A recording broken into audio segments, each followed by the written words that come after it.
Hi, thank you so much for tuning back in. This is part B of reading through The Story by Max Lucado. My name is Lesley Donaldson, and thank you so much. Now, we've just completed the questions for chapter 4 in part A, so please do tune into that. This is part B, and we're going to start reading now chapter 5, and it starts off, and the chapter's called New Commandments and a New Covenant.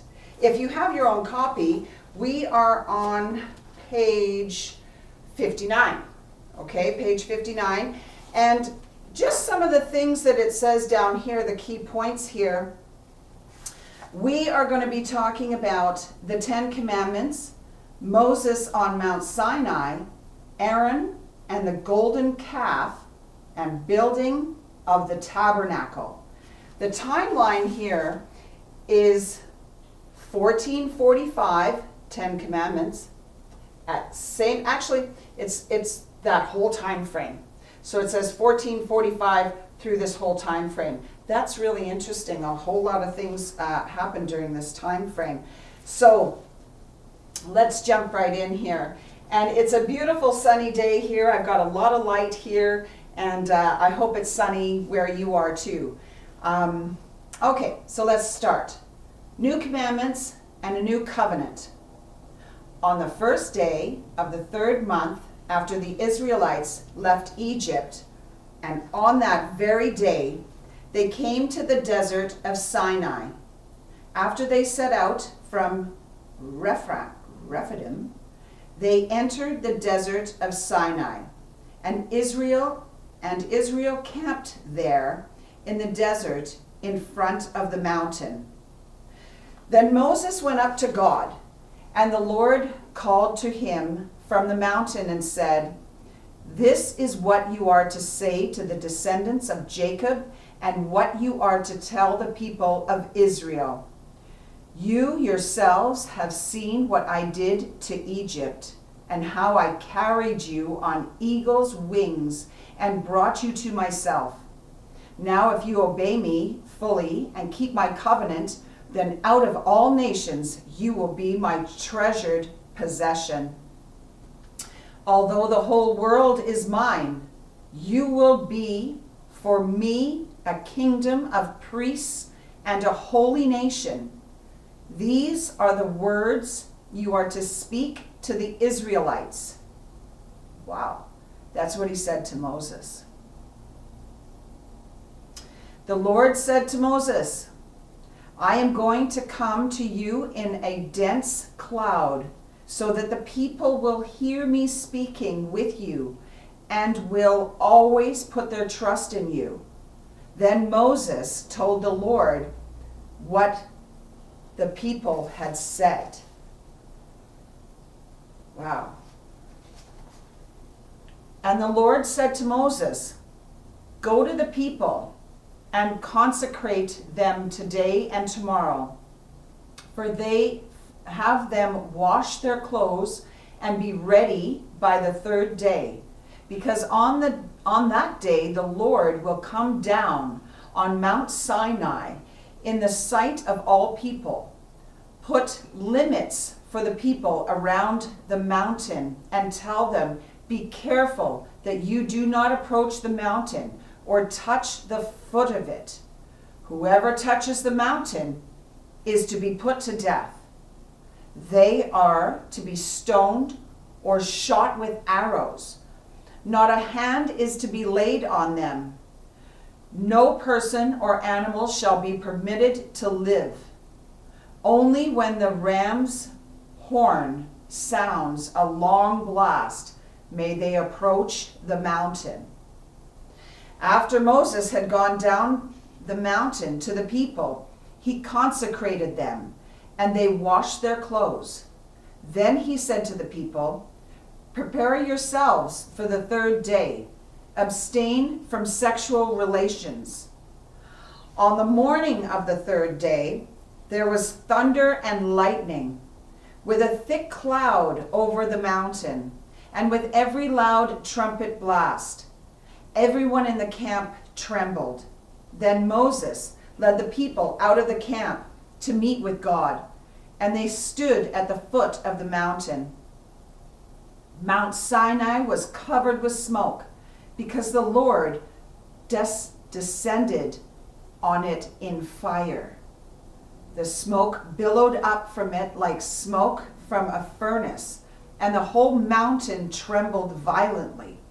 As the sound of the trumpet grew louder and louder, Moses spoke, and the voice of God answered him. I'm reading this for the first time with you, and this is incredible. Can you just imagine?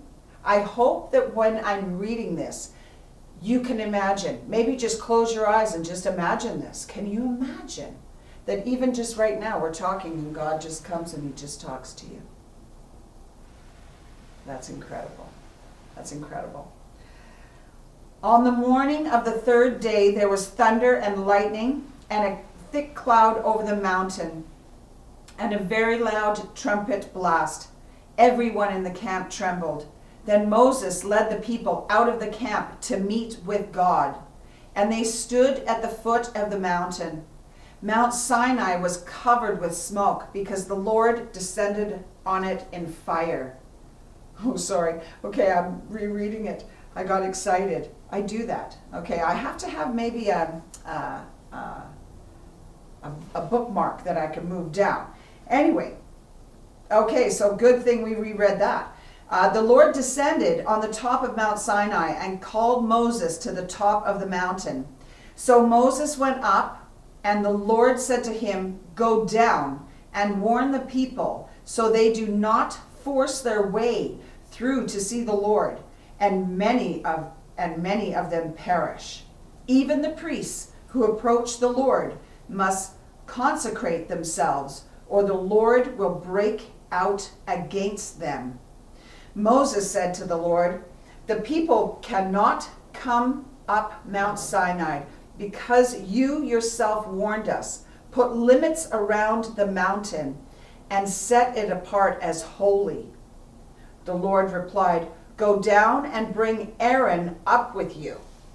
But the priests and the people must not force their way through to come up to the Lord, or he will break out against them."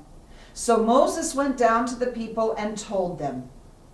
When the people saw the thunder and lightning and heard the trumpet and saw the mountain in smoke, they trembled with fear.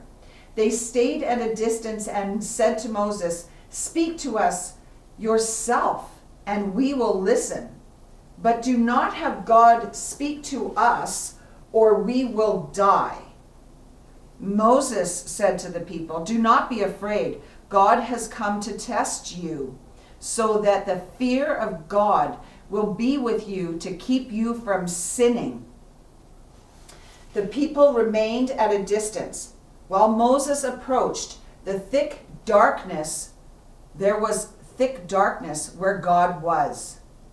On the cloud-covered summit of Mount Sinai, God handed down the 10 most quoted, best-known rules humankind has ever heard.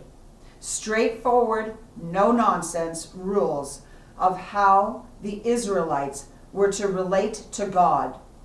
Commands 1 to 4, and to each other, commands 5 to 10. "I am the Lord your God, who brought you out of Egypt, out of the land of slavery. You shall have no other gods before me. You shall not make for yourself an image in any form of anything in heaven above, or on the earth beneath, or in the waters below. You shall not bow down to them or worship them, for I, the Lord your God, am a jealous God, punishing the children for the sins of the parents to the 3rd and 4th generation of those who hate me, but showing love to 1,000 generations of those who love me and keep my commandments. You shall not misuse the name of the Lord your God, for the Lord will not hold anyone guiltless who misuses his name. Remember the Sabbath day by keeping it holy. 6 days you shall labor and do all your work, but the seventh day is a Sabbath to the Lord your God. On it you shall not do any work, neither, hang on here. Oh goodness. Hang on here. There we go. Neither you, nor your son or daughter, nor your male or female servant, nor your animals, nor any foreigner residing in your towns. For in 6 days the Lord made the heavens and the earth, the sea, and all that is in them, but he rested on the seventh day. Therefore the Lord blessed the Sabbath day and made it holy. Honor your father and your mother, so that you may live long in the land of the Lord your God is giving you. You shall not murder. You shall not commit adultery. You shall not steal. You shall not give false testimony against your neighbor. You shall not covet your neighbor's house. You shall not covet your neighbor's wife, or his male or female servant, his ox or donkey, or anything that belongs to your neighbor. Moses was clearly the intermediary between God and the Hebrew people. He was the go-to. He was the person who relayed this to them. What an incredible experience. What an incredible time. After Moses received the 10 Commandments, he was given the laws of the Book of the Covenant, consisting largely of expansions of the 10 Commandments. Now he would lead the Israelites in establishing their covenant with the Lord. When Moses went and told the people all the Lord's words and laws, they responded with one voice. Everything the Lord has said, we will do. Moses then wrote down everything the Lord had said. He got up early the next morning and built an altar at the foot of the mountain and set up 12 stone pillars representing the 12 tribes of Israel. Then he sent young Israelite men, and they offered burnt offerings and sacrificed young bulls as fellowship offerings to the Lord. Moses took half the blood and put it in the bowls, and the other half he splashed against the altar. Then he took the book of the covenant and read it to the people. They responded, we will do everything the Lord has said. We will obey. Moses then took the blood and sprinkled it on the people and said, this is the blood of the covenant that the Lord has made with you in accordance with all these words. The Lord said to Moses, come up to me on the mountain and stay here, and I will give you the tablets of stone with the law and commandments I have written for their instruction. When Moses went up to the mountain, the cloud covered it, and the glory of the Lord settled on Mount Sinai. For 6 days, the cloud covered the mountain, and on the seventh day, the Lord called to Moses from within the cloud. To the Israelites, the glory of the Lord looked like a consuming fire on top of the mountain. Then Moses entered the cloud as he went up the mountain, and he stayed on the mountain 40 days and 40 nights. The Lord said to Moses, tell the Israelites to bring me an offering.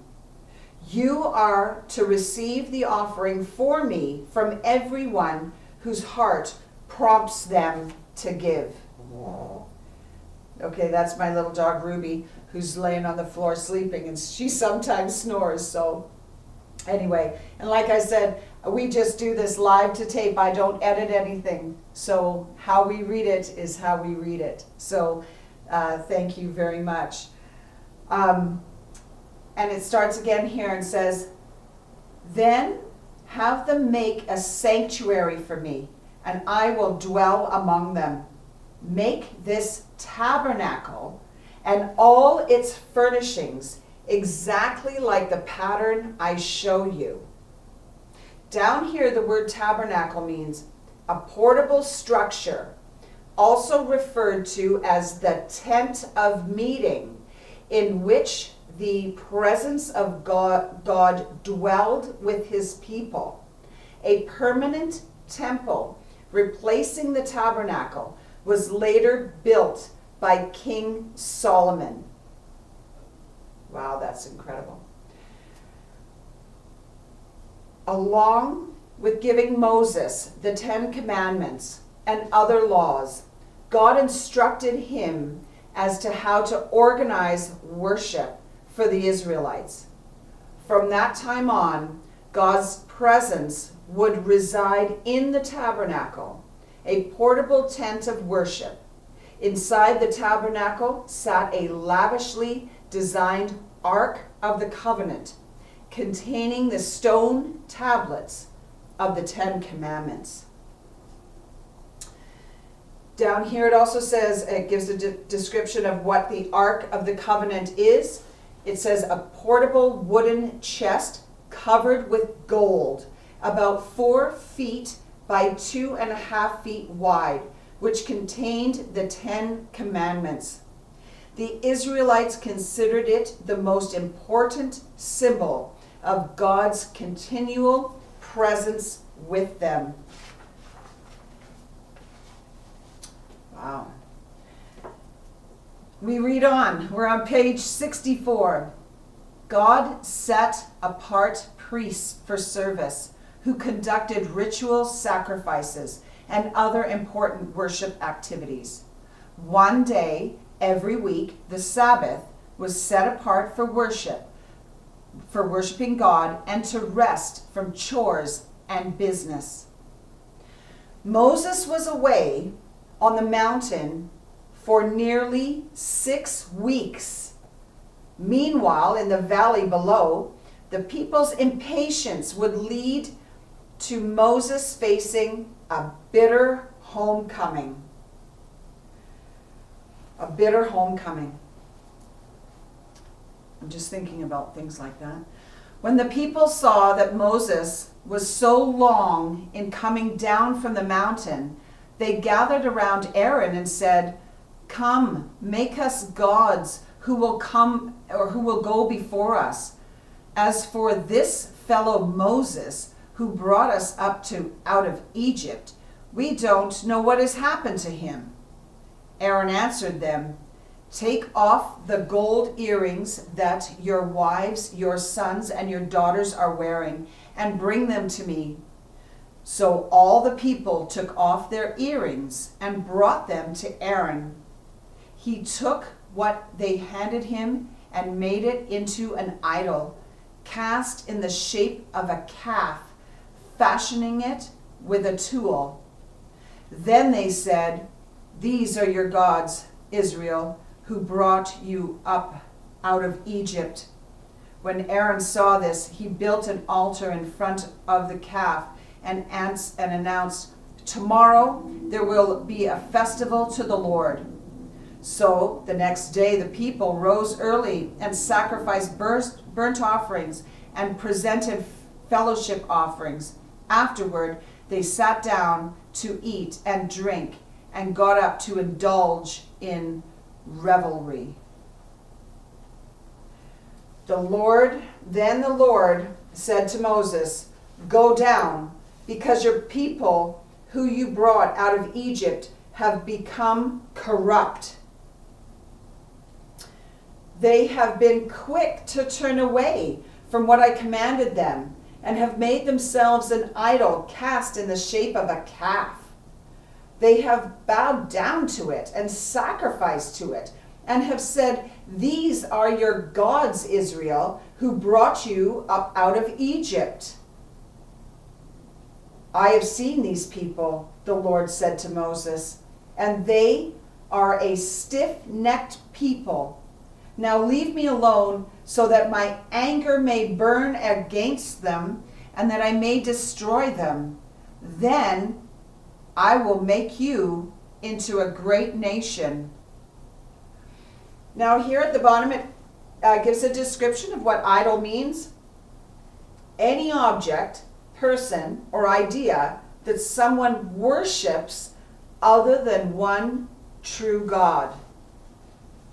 I've seen that done a lot. I'm sure you have too.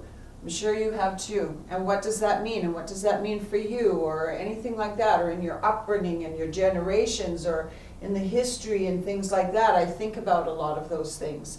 Maybe they'll be in the questions at the back of this book. I'm excited to see what the questions are going to be already.